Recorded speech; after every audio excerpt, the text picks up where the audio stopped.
Dadagdagan pa po natin yan at pwede kayo magkaroon ng sariling bahay at lupa galing naman sa Lumina Homes. Nanay, asan yung registration mo, yung pinirmahan mo? Yung pinilapan niyo po. Ayan, pakikuha. Ayan, nakisa po ninyo. I-check natin yung mga names. Tama ang nilalagay natin. Ayan po, check. Gwen. Okay. Ganda ng pangalan ni nanay, no? Tupiin niyo po, Nay. Tapos ihulog niyo po dun sa may... Yan. Congratulations po, nanay. Thank you very much sa lahat-lahat, lalo na sa Panginoon Diyos na siyang tumulong sa akin upang makapanalo ko nito. Sir Vic, thank you very much po. Eh, meron pa po kayong bossing savings, number 1. Number 1. Tito Jim, ha? Dahan-dahan lang bukas, Tito Jim. Ayan, nay, tignan nyo. Ayan, huwag kayo magugulat, ha? Ayan na. Kita nyo. Ulitin mo yung nakita. Nakita. Ano yun? Thank you po. Already, 1, 2, 3. Parang may na rin, ha? Sa inyo yan. Congrats po. Sa inyo po yan. Wala na po akong masabi. Kasi Daddy may masasabi. Si Daddy, baka may masasabi. Bossing, ako po nagpapasalamat ng maraming na tiyempo po sa pagtatapos ng pangalawang anak ng aming ampon na si Nicole Nicodemos. Ito po umano lahat sa apelido ko. Hindi ko na po pinagkahit na kasi unang-una po hindi sila naikakasal nung ina nila sa mga kinasama. Kanya maraming salamat po, Bossing. Okay. Dito po sa biyayang binigay niyo sa amin. Wala po ka naman. Wala po kayo. Ikaw, ate, ikaw yung tumata yung nanay sa kanila. Baka mamaya napapanood tayo ng nanay mo. Alam mo, kahit ano yung, sabi nga natin, kahit ano man yung ginawa ng magulang sa atin, huwag natin isipin yung baka mamaya naguguluhan lang siya. Baka mamaya gusto niya lang makarinig na salita na galing sa anak. Baka ito yung chance para magbago siya. Anong gusto mo sabihin kay nanay mo o magpaalala ka sa kanya? Mami, kung nasan ka man, sana okay lang po kami dito ng mga kapatid ko. Huwag na kayo mag-alala. Gusto ko lang po, una yung asikasuhin yung pag-aayos ng buhay nyo kahit wala na po kami. Tapos po, sana po, unahin nyo po yung kapatid ko, isahalagaan nyo po mabuti. Sana po, nasa ligtas po kayong lugar lagi.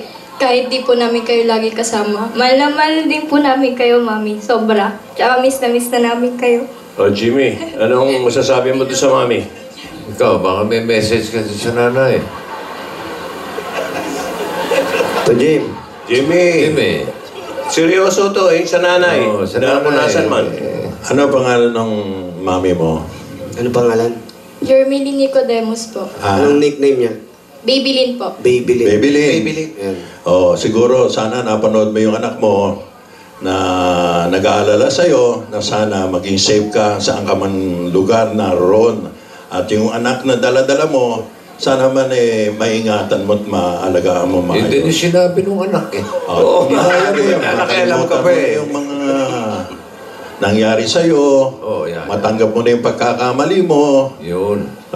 Isurrender mo na yung sarili mo na magbabago ka na para sa mga anak mo lang. Ha? Ang ganda. Okay, May? Kayo ba? Thank you, Tita Jim, ha? Na yun ang maganda. Pag maganda. May gusto ka sabihin na maganda, pwede. Oo, dapat. Ikaw, eto mo na. Anong gusto sabihin kay nanay? Dali, baka amuwi siya at maayos siya. Ano gusto mo sabihin? Napoy, pare. Yung nagtapos. Ikaw, graduate ka. Hindi ba siya naghatid sa'yo sa school nung graduate ka? Ano gusto mo sabihin sa kanya? Sige. Mami, ito na po ako. Gagraduate na po ako. I love you po. Ikaw, si Bonsoy. Sasalita ka na ba? Hindi pa? Hindi pa. Sabi mo, Mami, pag nandito ka, masasara ko yung zipper ko. Mami, kayo po. Yung mensahe po na alam natin na hindi siya magagalit. Kasi minsan tayo mga magulang sa sobrang galit na rin natin sa mga anak natin, minsan napapagsabihan natin na nakakasakit. So, yung mga ganyang kalagayan po kasi naghahanap din yan ng kalinga. Anong gusto niyo sabihin sa kanila? Baby din, alam mo naman, ano kita kamahal. Lahat ng mga kasakalan mo nung bata ka, pilit kitang pinatawad. Pilit kitang minahal kahit gumagawa ka ng hindi maganda. Pero ngayon, sagad na ako eh. Sawa na ako eh. Pero ganoon pa rin. Maasa ako lagi na magbabago ka na para sa mga anak mo. Sa mulit-muli, mahal na mahal kita. Alam mo yan. Ano ang mensahe niyo kay Jimmy? Kuya Jimmy, I love you. Tay, sabi nga, sa mag-asawa, ang lalaki, ang tatay yung pinakamatigas. Ano? Tatay yung matigas? Ang tatay yung matigas talaga. Tama. Pinakamatatag. Ang tatay talaga matitigas yan. Puso. Yung kalooban yan. Yun. Kalooban yan. Huwag ko tayo tay. Oh. Pasensya na kayo, piait talaga ako. Anong gusto niyo sabihin sa anak niyo na Si Baby Lee. na pwede siyang bumalik sa mga salita niyo ngayon? Ang akin naman po kasing sinabihan ko siya noon, maraming pagkakataon na, yung ginawa ko sa tunay kong anak, hindi ko nagawa. Tama. Sa binigay kong pagkakataon sa kanya. Mhm. Inaruga ko, lahat, ipinaglabang ko sa pangalan ko. Na kahit na hindi ko anak, inangkin ko talagang tunay na anak. Ngayon, pinaharal ko kung saan-saan na kami nakarating. Naidala ko sa Amerika. Pero yung dalawang anak ko, hindi ko nadala. Siya Siya lang ang naidala ko sa Amerika. So ano pong gusto niyo sabihin sa kanya ngayon? Kanya sabi ko sa kanya, magbago ka. Asikasuhin mo, hindi yung sarili mo lang ang pagkakataon na ito. May mga anak ka na, tumigil ka na dyan sa pag-anuan mo niyang pagdodroga mo. Wala eh. Nagpakatino, binigyan namin nga na pwede sa harap. Nung bandang muli, hindi namin alam, yung mga namimili pala sila naman nag-aabot sa kanya ng kending, may droga. Ayun. Doon bumalik sa bisyo. So sana nanonood siya ngayon o may makapagsabi sa kanya na Bibilin. bibilin. Ito yung masasabi ko sa'yo, anak. Yung binigay na tungkulin sa'yo dito sa tumatakbong kandidato na ginawa kang coordinator. Pero wala ka na, inaanap ka. Ngayon ang pagkakataon, sana magbago ka. At yung lalaking yan na sinamahan mo, kung hindi ka rin lang naliligayahan dyan at tinuturo laging droga, please lang, please, Maghanap ka ng iba. bitawan mo na yan at magpakabuti ka na. Alisin mo yung droga sa katawan mo. Ako napapaya, ang dala mo, apelido ko. Mga anak mo, laging kim-kim ang kalooban ko. Bagabat masakit sa kalooban ko. Hindi ko may takwil ang mga kapatid mo. Alam mo, nagtatampo ako sa inyo. Ni isa nagkasakit ako. Walang tumamay sa akin sa ospital. Anak, napakasakit. Iniwanan ako ng mga apo ko. Nung magaling na ako, tsaka bumalik. Na hindi ko na kailangan ng tulong na maging tungkod ko malang sana pagtayo. Pero tayo, pasalamat na rin natin na ito ka na, malakas ka na. At siguro naman anytime dumating si Baby Lynn, tatanggapin niyo siya para magbago. Para Tatanggapin ko bilang patawad, pero yung ipipinsan ko sa bahay ko hindi na. Kailangan talagang makita ko nagbago na. Yun o, talagang masasabi. Sige po, sasabihin natin. Pag Magsisi ka, Jimmy. Opo. Tito Jimmy. Tito Jim? Nagsisisi.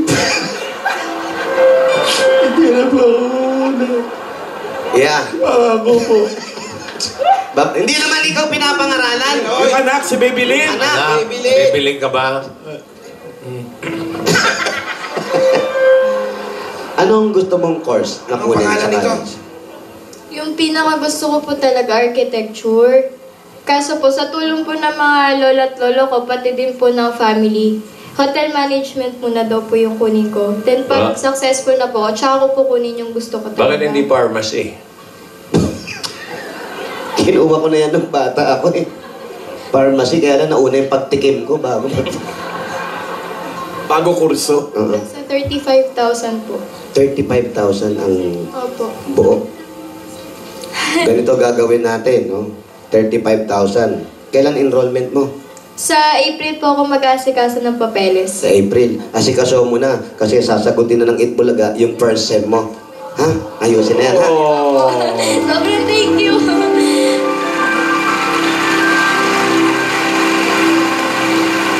35. Bigyan mo agad 35. Bigyan mo agad 35 yung bata. 1, 2, 3, 4, 5, 6, 7,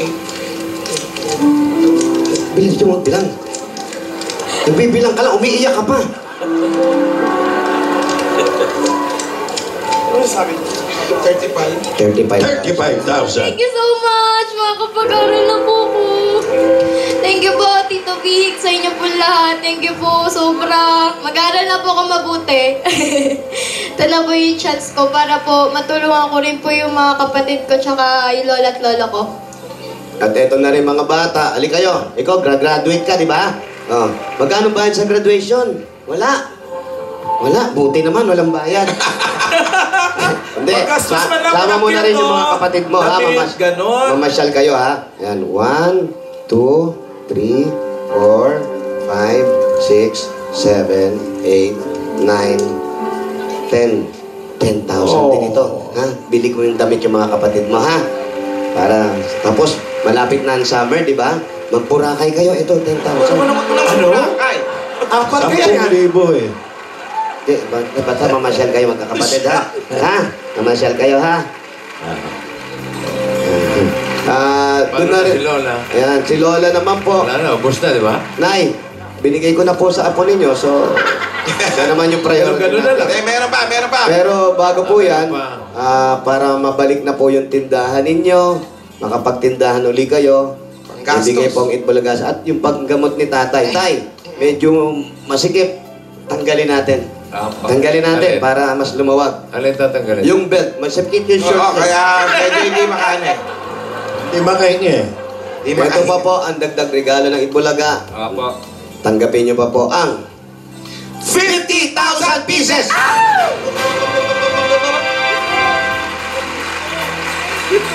Maraming salamat po. Sobra-sobra po ito. Sobra-sobra po. at doon naman, Congratulations po. Congratulations sa aling Gwen. Maraming salamat po. at doon nga kay Babylin, ayun, Babylin, sana Narinig mo yung mga at yung mga mensahe ng mga magulang mo at mga anak mo. nandito sila, naghihintay sa iyo at alam na natin darating yung time na yan na magkikita-kita kayo. At doon sa Si mga Babylin ba, di mo bibigyan? Babylin, para sa iyo, Oo. eto. Maganda Ilang yung sachet. mga ano lang. Hindi, wala talagang pupuntahan sa umpisa, napakasarap. Napakasarap yan. Pero hindi mo sinisira ang pamilya mo. Unang-una mo sinisira yung buhay mo, Sarili niya. yung katawan mo, kasunod na nga yung pamilya mo. Tandaan lang natin, ang droga, walang naidudulot na maganda. At ang buhay na ito, hiniram lang natin. Kaya dapat ingatan natin na hindi dapat natin gamitin kung saan-saan. Sana makita mo yung mga anak mo, mag-ayos-ayos kayo para happy together. Yes! Oo. Mabuhay ka, Babylin. Mag-ingat ka. So, Jimmy, any parting words? Oh, Evelyn, umaasa kaming magbabago ka na. Salamat at narinig namin ang iyong problema sa iyong mga magulang at mga anak. Maawa ka sa sarili mo, Evelyn. Okay? ano ba yung A mo sa sombrero? Ano ba? Attic ba yan? Ano ba yan? Ano yan? Amazing! Wow. Okay. Okay. Congratulations, Nanay Gwen. Congratulations! Mabuhay po kayo. God bless you. At marami pang Dabber Cats sa mananalo dyan sa barangay. Mamaya, abangan niyo po. Samantala, susunod na, weekly finals ng Just Do It.